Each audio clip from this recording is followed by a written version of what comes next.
லோகமானிய பாலகங்காதர திலகர் இருந்தார்ல, அவருக்கு 15 வயசுலயே கல்யாணம் நடந்துதான். மனைவி பேரு தபிபாய். ரொம்ப பெரிய குடும்பத்து பொண்ணு, நல்ல குணம். அவங்க குடும்பம் நடத்திக்கிட்டு இருக்கிறாங்க. அந்த காலத்துல திருடர்கள் பயம் அதிகம். இந்த காலத்துல மட்டும் என்னன்னு கேக்குறீங்களா? நீங்க கேக்குறது நியாயம்தான். இருந்தாலும் இந்த காலத்து திருடனுக்கும் அந்த காலத்து திருடனுக்கும் ஒரு முக்கியமான வித்தியாசம் உண்டு. அதாவது அந்த காலத்து திருடன்லாம் நியாயம் அநியாயம் பாக்குறது உண்டு, இந்த காலத்துல அப்படி பாக்குறது இல்லை. அந்த காலத்துல திருட வர்றவங்கள்ட்ட கூட ஒரு தார்மீக உணர்வு உண்டாம். அதாவது அப்போ உள்ள கொள்ளைக்காரங்க எதை களவாடினாலும் சரி, அரிசியை மட்டும் களவாடுறது இல்லையா, அப்படி ஒரு கொள்கை. அதனால பாருங்க, அந்த காலத்து பெண்கள் நகை நட்டுகளை பத்திரமா வைக்கணும்னா பெட்டியில வைக்கிறது இல்ல, அரிசி பானையில போட்டு வச்சு விடுறது. இப்பெல்லாம் பேங்க்ல சேஃப்டி லாக்கர்னு இருக்குல்ல, அது மாதிரி அந்த காலத்துல சேஃப்டி லாக்கருங்கிறது அரிசி பானை. வளையல், மூக்குத்தி, தோடு இப்படி எதுவா இருந்தாலும் அதுல போட்டு பத்திரமா வச்சிருவாங்க. திருடன் அரிசி பானை பக்கம் போறதில்லை. ஏன்னா சாப்பிடுற விஷயத்துல கை வைக்கக்கூடாது, அது பாவம் அப்படின்னு அவன் நினைக்கிறான்.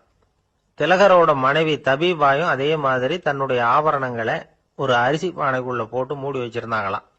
இப்படி இருந்தப்போ ஒரு நாள் ஒரு பிச்சைக்கார பொண்ணு வீடு வீடா பிச்சை கேட்டுக்கிட்டே வந்திருக்குது. திலகர் வீட்டுக்கும் தர்மம் போடுங்க தாயே அப்படின்னு தான் அந்த பொண்ணு. அந்த அம்மா தபிபாய் காதல இது விழுந்திருக்கு. உடனே கை நிறைய அரிசி அள்ளிட்டு போட்டிருக்கு. பாத்திரத்துல அரிசியை போட்டதுக்கு அப்புறம் தான் தெரியுது, பளிச்சுன்னு கண்ணுல படுது.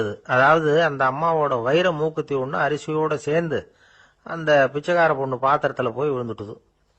இந்த அம்மாவுக்கு மனசுக்குள்ள குழப்பம், என்ன இப்படி ஆயிட்டுதே, மூக்குத்தி போயிட்டுதே, பிச்சை பாத்திரத்துல இருந்து அதை எப்படி எடுக்கிறது அப்படின்னு தயக்கம். வாயை திறந்து அதை கேட்கறதுக்கும் கூச்சம். திண்ணையில உட்கார்ந்து இருந்த திலகர் இவ்வளவையும் பார்த்துக்கிட்டு இருக்கிறார். மனைவியின் மனசுக்குள்ள நடக்கிற மௌன போராட்டத்தை அவர் நல்லா புரிஞ்சுக்கிட்டாராம். மனைவியை பார்த்து சொன்னாராம், தபிபாய், இது தெய்வ சம்மதம். அவளுக்கு சேர வேண்டிய மூக்குத்தி அவகிட்ட போயிட்டுது. பிச்சை பாத்திரத்துல விழுந்த மூக்குத்தியை எடுக்க வேணாம் அப்படின்னாராம்.